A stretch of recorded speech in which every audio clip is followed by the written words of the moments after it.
In our market, one of the hot topics is all about appraisals.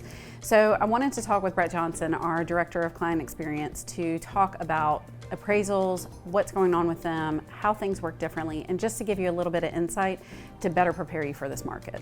One of the main questions is just why are appraisals taking so long? Sometimes they come back in a week, sometimes they're taking 4 weeks. So what's going on? The predominant issue as to why appraisals are taking so long is simply a supply and demand issue. The supply right now in regards to appraiser availability versus the demand of how many appraisals need to be completed is way outpaced. So secondary to that, CoreLogic just came out with some data saying that 19% of all homes didn't appraise, which is almost 2 times what it was in 2019 and 2020. So what's that dynamic about? Dynamic is primarily based on there's more buyers in the market currently than sellers. So a lot of sellers have refinanced into record low interest rates. Some sellers are looking at it and they're saying, well, it makes more sense to stay than to sell. Which therefore, if there's less inventory, there's more buyers than there are sellers, so it is inherently driving the price up. One of the reasons why there's more buyers in the market at this point right now compared to earlier last year was primarily because when the pandemic started, we weren't sure what was going to happen. We had no idea what was going to happen. Sellers couldn't necessarily have anyone come in and tour their homes.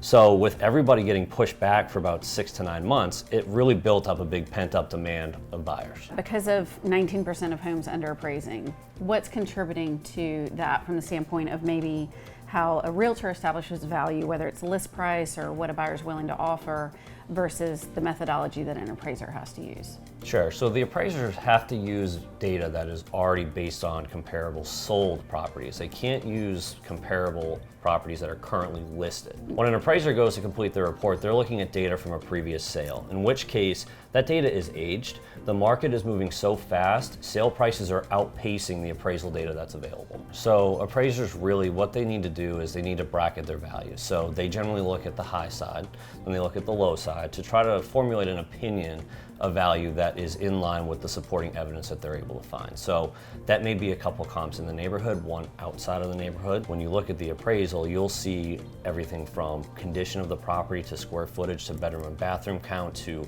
above grade, below grade, also additions, patio, deck. There's a lot of different... Because not all square footage is created equal. It is not. a big part of it. It is not. So you have to look at the entire property and then also the comparable properties across a spectrum of a variety of items.